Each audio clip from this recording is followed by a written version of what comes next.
नमस्कार दोस्तों।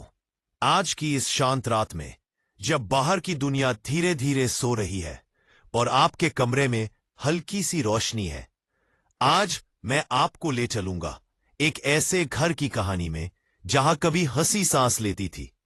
यह कहानी है एक छोटे से कस्बे की, कच्ची गलियों की, पीपल और बरगद की छाया में बसे एक साधारण से घर की। यह कहानी है काकी और काका के घर की, जहां हर सुबह शंख की आवाज से दिन शुरू होता था और हर शाम दिए की लौ में पूरे दिन की थकान पिघल जाया करती थी। यह कहानी सिर्फ एक परिवार की नहीं है, यह कहानी हर उस घर की है जहां माता पिता अपने बच्चों के लिए पूरी जिंदगी खपा देते हैं और फिर एक दिन खुद ही पीछे छूट जाते हैं। अगर आप इस समय अपने बिस्तर पर लेटे हैं, अगर आपकी आंखें भारी हो रही है, तो बस अपने मन को शांत कीजिए और मेरी आवाज के साथ इस कहानी में उतर जाइए। कहानी सुनते सुनते अगर आपको नींद आ जाए तो उसे आने दीजिए, क्योंकि यह कहानी नींद के लिए नहीं, दिल के लिए है। और कहानी शुरू करने से पहले मैं आपसे एक छोटी सी विनती करना चाहता हूं। आप इस समय कहानी कहां से सुन रहे हैं? अपने शहर या गांव का नाम नीचे कमेंट में जरूर लिखिए, क्योंकि जब आप अपना शहर लिखते हैं तो ये कहानी और भी ज्यादा अपनी सी लगने लगती है।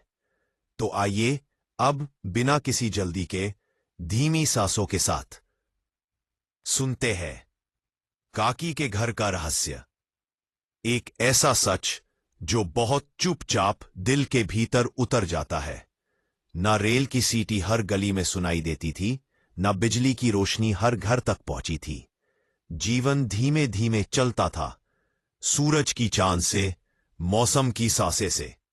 इसी समय उत्तर भारत के एक छोटे से कस्बे में, जहां कच्ची गलियां बरसात में कीचड़ बन जाती और गर्मियों में धूल उड़ाती, पीपल और बरगद के पेड़ों की छाया में एक साधारण सा घर खड़ा था। मिट्टी की दीवारें, खपरेल की छत और सामने छोटा सा आंगन। आंगन के बीचों बीच तुलसी का चौरा था, साफ सुथरा, रोज लीपा पुता हुआ। यही था काकी और काका का घर। सुबह सुबह जब कस्बा नींद से जागता तो सबसे पहले इसी घर से शंख की ध्वनि निकलती। काकी सिर पर आंचल डाले तुलसी के पास खड़ी होकर आंखें मूंद लेती। उनके होंठ धीरे धीरे हिलते, मंत्र, प्रार्थना और ईश्वर से अनकही बातें। काका उस समय तक आंगन में खाट डालकर बैठे होते। धूप उनके चेहरे पर पड़ती और सफेद धोती कुर्ते में लिपटा उनका व्यक्तित्व पूरे घर को एक स्थिरता देता। काका कस्बे में जाने जाते थे, ईमानदार, कम बोलने वाले और अपने शब्द के पक्के। लोग कहते, काका ने जो कह दिया वही आखिरी। उनकी ईमानदारी किसी पद या धन से नहीं, उनकी सादगी से पहचानी जाती थी। और काकी सिर्फ घर चलाने वाली औरत नहीं थी, वह घर की धड़कन थी। उनके हाथों के खाने में स्वाद नहीं, अपनापन होता था। उनकी डांट में भी दुलार छुपा रहता। जब वह बच्चों के सिर पर हाथ फेरती तो लगता जैसे दुनिया की सारी थकान उतर गई हो। काकी काका के दो बच्चे थे, बेटा गोविंद और बेटी सरोज। गोविंद तेज था, पढ़ाई में होशियार, सवाल पूछने वाला और हर चीज जानने को उत्सुक। वो अक्सर कहते थे, ये लड़का आगे चलकर नाम रोशन करेगा। सरोज शांत थी, मां के पीछे पीछे चलती, चूल्हे के पास बैठकर रोटियां सेकना सीखती। चूल्हे के पास बैठकर रोटियां सेकना सीखती। चूल्हे के पास बैठकर रोटियां सेकना सीखती और छोटी छोटी बातों में खुशी ढूंढ लेती। अगर गोविंद घर की आवाज था तो सरोज उसकी आत्मा। उस घर में कभी सन्नाटा नहीं रहता था। कभी गोविंद दोस्तों के साथ हंसता दौड़ता, कभी सरोज की चूड़ियों की खनक पूरे आंगन में गूंजती और रात को काकी की लोरी, सो जा रे गोविंदा, नींद में आए सपने मीठे। वो लोरी सिर्फ बच्चों को नहीं, पूरे घर को सुला देती थी। त्योहार आते तो लगता जैसे घर जीवित हो उठा हो। दिवाली पर आंगन दियों से भर जाता, पूरे मोहल्ले के बच्चे इसी घर में इकट्ठा होते। काकी सबको मिठाई बांटती और काका पटाखों पर नजर रखते। एक बात, भगवान की खुशियां और गोविंद की शरारत दोनों मिलकर घर को स्वर्ग बना देते हैं। लोग कहते थे काकी के घर पर तो भगवान खुद रहते हैं। लेकिन समय बड़ा चालाक होता है। वो सीधे वार नहीं करता, वो पहले खुशियां देता है ताकि दुख ज्यादा चुभे। कहते हैं ना, हर हंसते खेलते घर के भीतर एक कोना ऐसा होता है जहां भविष्य चुपचाप अपने कांटे छुपाकर बैठा रहता है। और काकी के घर में भी वह कोना धीरे धीरे अंधेरा होने लगा था। समय किसी के रुकने से नहीं रुकता। काकी के घर में भी समय ने चुपचाप करवट ली। गोविंद अब बच्चा नहीं रहा था। उसकी कदकाठी बदलने लगी थी, आवाज में ठहराव आने लगा था और आंखों में सवालों की जगह सपने उभरने लगे थे, जिनकी दीवारें कस्बे की सीमाओं से बड़ी थीं। काका यह सब समझते थे। वे अक्सर गोविंद को पढ़ते हुए देखते, कभी लालटेन की पीली रोशनी में, कभी सूरज ढलने के बाद आंगन में। उनकी आंखों में संतोष होता, पर मन के किसी कोने में एक हल्की सी चिंता भी। एक दिन उन्होंने काकी से कहा, लड़का यहां रुकने वाला नहीं है। काकी चुप रही। वे जानती थी मां का मन पहले ही जान जाता है जो आने वाला है। कस्बे के मास्टर जी ने सलाह दी, गोविंद को शहर भेज दीजिए, यहां इसकी पढ़ाई सीमित है, आगे बढ़ेगा तो वही। शहर, उस शब्द में चमक थी और उसी चमक में डर भी। काकी ने रात भर नींद नहीं ली। कभी गोविंद का बचपन याद आता, नंगे पांव आंगन में दौड़ता बच्चा, और कभी वह कल्पना जहां वह अकेला अनजान गलियों में खो जाएगा। पर मां होते हुए भी वह मां से पहले पत्नी थी और पत्नी को पति की बात माननी थी। तय हो गया, गोविंद शहर जाएगा।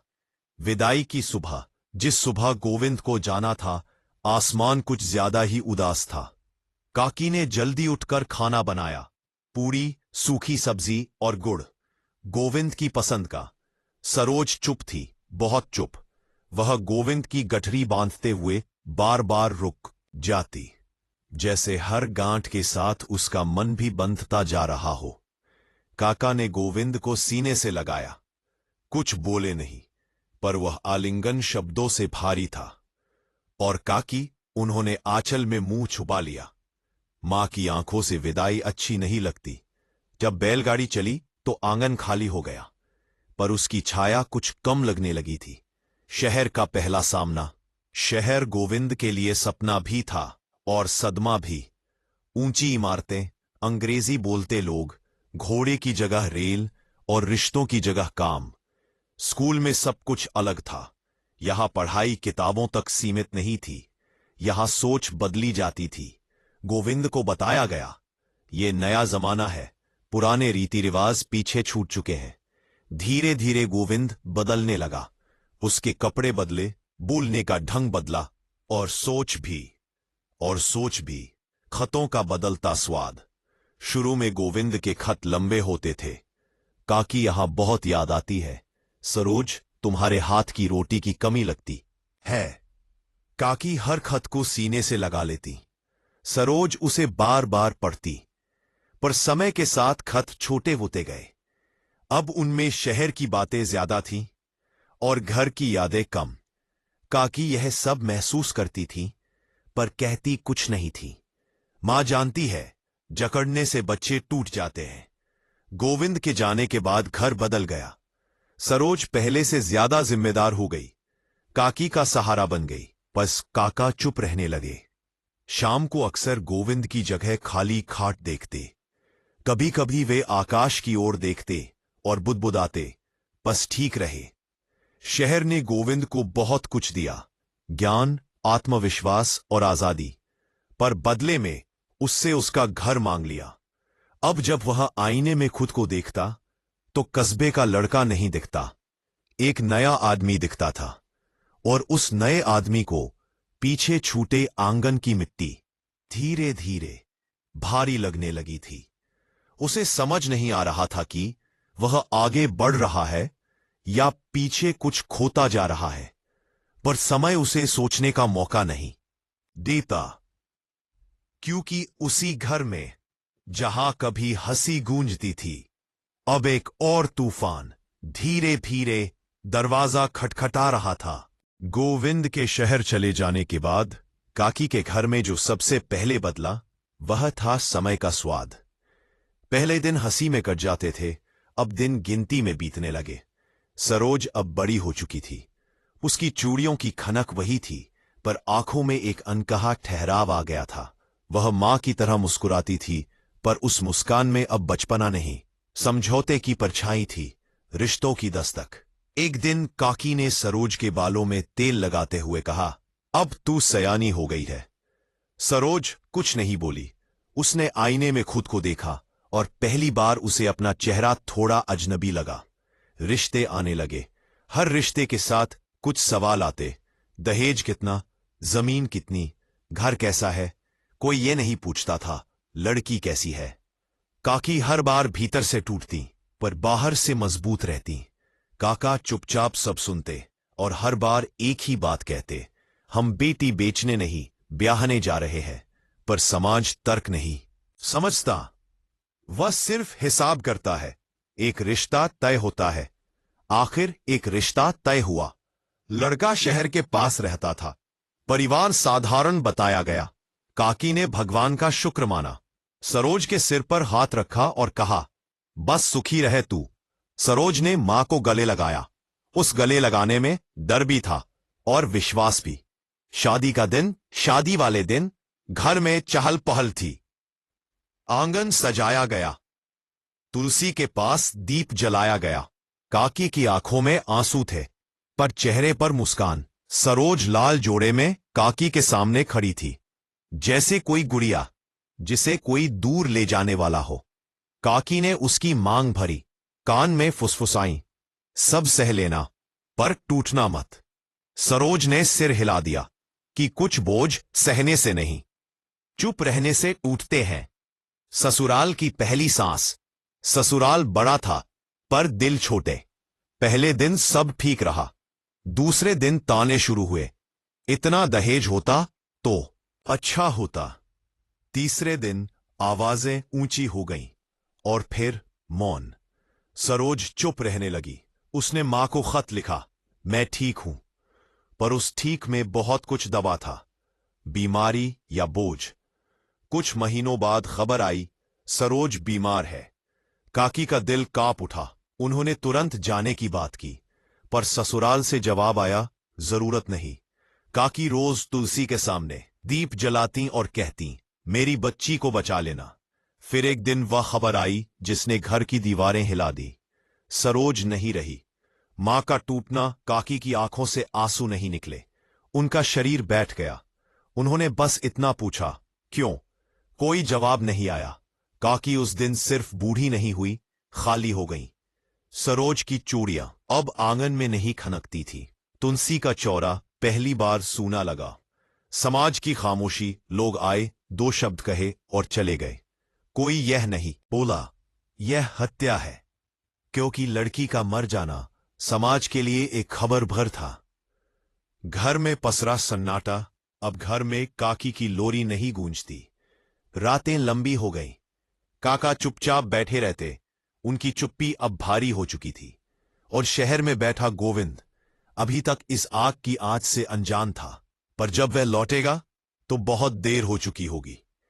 क्योंकि एक घर जिसमें कभी हंसी बसती थी, अब धीरे धीरे खंडहर बन रहा था। कुछ खबरें ऐसी होती हैं जो शब्दों में नहीं, सीधे आत्मा में उतरती है। गोविंद शहर के कमरे में बैठा था। किताबें खुली थी, पर मन करी और भटका हुआ था। खिड़की से बाहर रेल की आवाज आ रही थी, वही आवाज जो उसे कभी घर से दूर ले गई थी। तभी एक परिचित आवाज ने उसका नाम पुकारा। कस्बे का एक आदमी जो किसी काम से शहर आया था। उसने बस इतना कहा, सरोज नहीं रही। कुछ पल गोविंद समझ ही नहीं पाया कि सुना क्या है, वो क्या मतलब। उसकी आवाज कांप गई। आदमी की आंखें झुक गई। अब शब्दों की जरूरत नहीं थी। शहर से गांव तक की यात्रा। गोविंद ने उसी रात जाने का फैसला किया। रेल की खिड़की से बाहर अंधेरा दौड़ रहा था। पर उससे ज्यादा अंधेरा उसके भीतर फैल चुका था। उसे याद आने लगी सरोज की हंसी, उसकी चूड़ियां, और वो दिन जब उसने जाते समय कहा था, जल्दी लौट आना भैया। रेल की हर झटके के साथ उसका दिल भी हिल रहा था। चिता की आंच। जब गोविंद घर पहुंचा तो आंगन में भीड़ थी, पर उस भीड़ में कोई अपना नहीं लग रहा था। सरोज की चिता अभी ठंडी नहीं हुई थी। गोविंद वहीं बैठ गया। आग की राख में उसे अपनी बहन की पूरी जिंदगी दिख रही थी, जो समाज ने चुपचाप जला दी थी। अपने भीतर कुछ टूटते महसूस किया। काकी और काका। काकी उसे देखकर भी कुछ नहीं बोली। उनकी आंखें सूखी थीं, जैसे आंसू भी उन्हें छोड़ चुके हो। काका एक कोने में बैठे थे, पीठ झुकी हुई, नजर जमीन पर।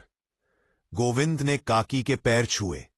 काकी ने हाथ तो रखा, पर स्पर्श में वह गर्माहट नहीं थी जो कभी हुआ करती थी। गिल्ट का बोझ रात को नहीं पाया।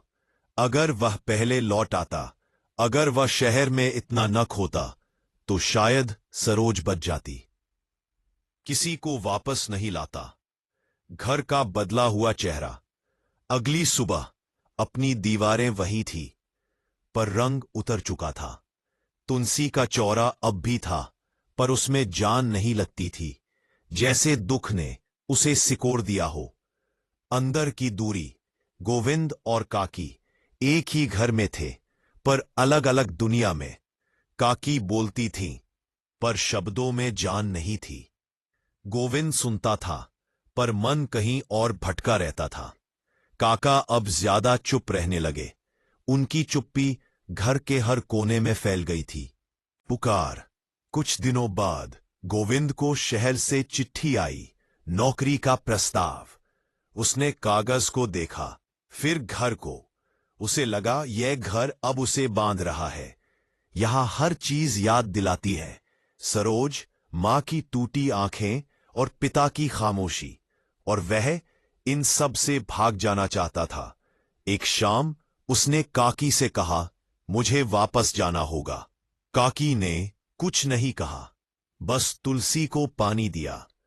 काका ने धीमी आवाज में कहा, जो ठीक लगे कर।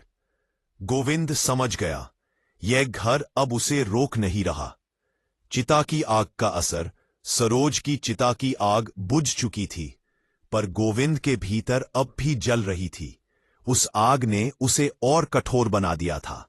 उसे लगने लगा, रिश्ते कमजोरी है, और शहर शायद भागने का एक रास्ता। पर वह नहीं जानता था कि उसके जाने के बाद इस घर पर जो बीतेगा, वह अंतिम प्रहार होगा। क्योंकि हर घर एक सीमा तक ही दुख सह पाता है, और काकी का घर अब उस सीमा के बहुत करीब था। जब कुछ टूट पड़ जाती है, जिसकी आवाज नहीं होती, पर उसका शोर पूरे जीवन में गूंजता रहता है। सरोज के जाने के बाद घर में समय जैसे ठहर गया था, पर रातें लंबी होती चली जाती थीं। काकी सुबह उठती, तुलसी को पानी देती, पर अब मंत्रों में आशा कम और थकान ज्यादा होती। काका खाट पर बैठे रहते, हाथ में हुक्का, पर धुआं भी अब मन को हल्का नहीं करता था। और गोविंद, वह घर में था, पर घर का नहीं रहा था। घर में रहने की मजबूरी। शहर से आए खत अब उसकी जेब में पड़े रहते। नौकरी की पक्की बात, अच्छा वेतन, नई शुरुआत। हर सुबह गोविंद आंगन में कदम रखता तो उसे लगता यह जगह उसे घूर रही है, मानो पूछ रही हो कब तक।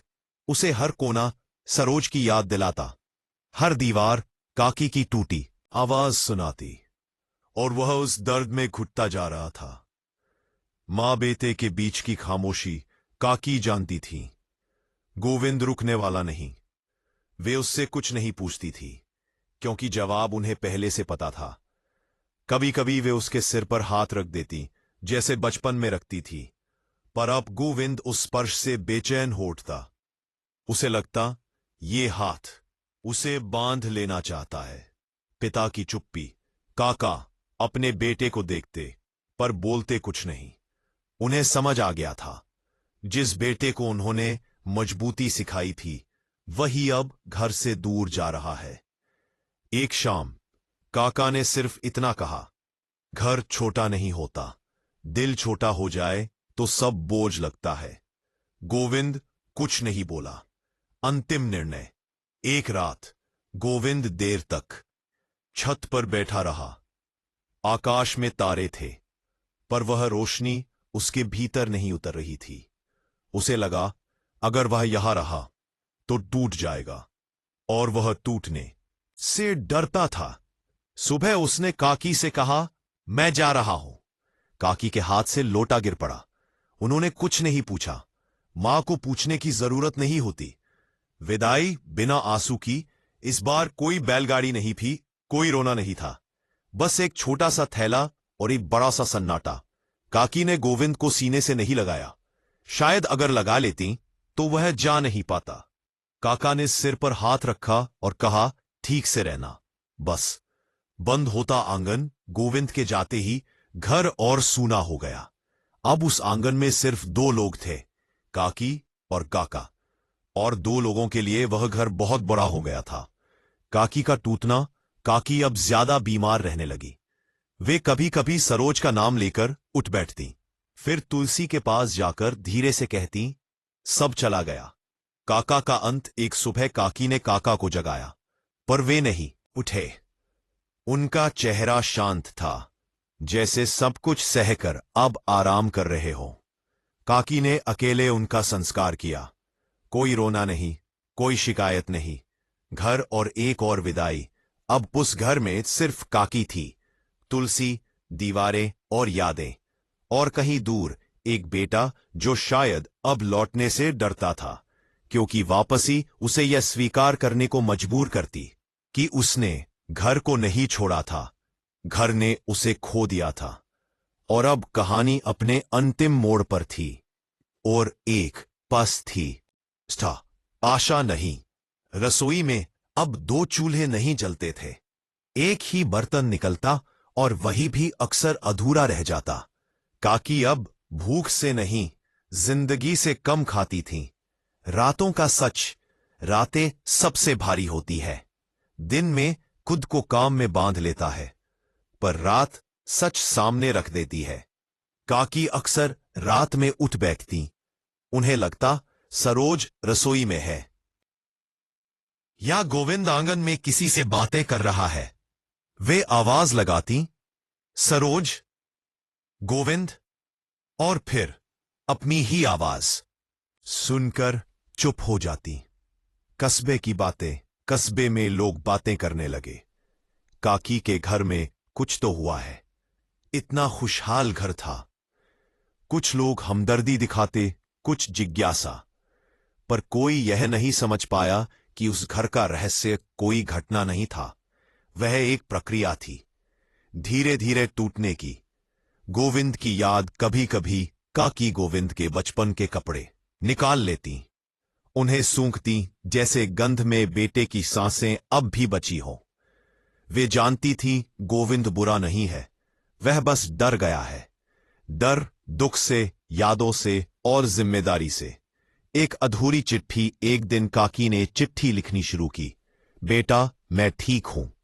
फिर कलम रुक गई। क्या सच में ठीक थी या बस मां होने की आदत निभा रही थी? उन्होंने चिट्ठी मोड़ दी, पर भेजी नहीं। कुछ बातें कागज पर नहीं, दिल में ही रह जाती है। तुलसी का चौरा और प्रतीक्षा। हर शाम काकी दिया जलाती, वही दिया जो कभी गोविंद की पढ़ाई का साथी था, और सरोज की लोरी की रोशनी अब वही दिया प्रतीक्षा का प्रतीक था। हर रात काकी सोचती, शायद कल का रहस्य।